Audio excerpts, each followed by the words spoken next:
So let's look now at inserting a parts list based on our part references and our BOM, our bill of materials.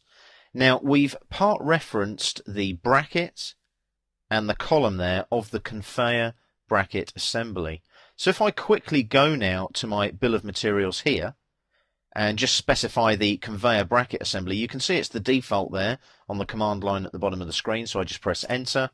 And there it is, there's our bracket, and there's our column, steel bracket, steel column, one of each, item 1, item 2. So they're all there in our bill of materials. So I'll just OK that now.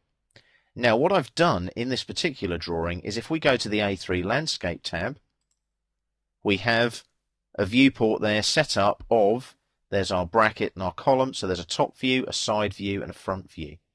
What I want to add now is the parts list. Now that's based on the bill of materials that you build up. So you go to your Annotate tab here. You then go to the Table panel here on the ribbon and go to Parts List. So I click on Parts List, come into the drawing area, and what it's asking me on the command line there is select Annotation View or create or use the main bill of materials, which is our conveyor bracket assembly, and the brackets there down on the command line at the bottom of the screen. So if I just press enter now, what will happen is it will show me that the parts list is an ISO standard and there's my conveyor bracket assembly.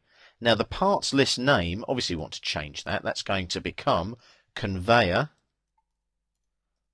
bracket assembly. Now I haven't linked any of these parts together as part of a real assembly as per AutoCAD Mechanical. What I'm doing here is just building this up. So there's the parts list name. Do we want to insert a title? Yes we do. And the parts list style is going to be standard. So that's all fine. Insertion point, bottom right.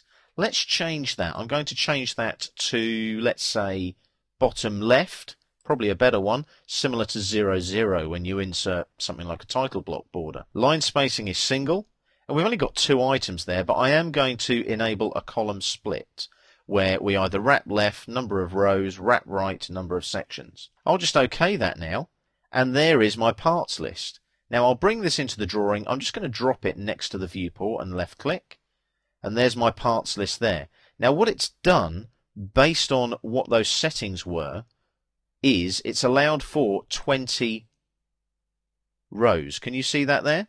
So if I change that now to say 10, like so, and I'll apply that and I'll OK it. Can you see the size changes? So it's allowed for 10 rows in that particular parts list. So if I click there now, I can move that around by clicking on a grip. As you can see, I can move that anywhere I want, so I might position it a bit further down here towards the title block. Hit escape to deselect. If I zoom in there though, look, I can actually look at the information and I can edit that information just by double clicking. So I double click in there, I can edit the description, the standard, the material, and so on. So I might want to change that. I can't actually add anything though to a parts list, you'll notice. What I have to do there is I'll cancel that, and I actually have to go back now to part reference. So what I would have to do is go into the model tab here and work on my bracket and my column. So there might be some bolts, for example, that join the column to the bracket. You could add those and part reference those. They would then be added to the bill of materials, and then you could update your parts list using the new bill of material properties. So that's how you insert a parts list into your drawing. So there's my conveyor bracket assembly with my parts listed as per the drawing there.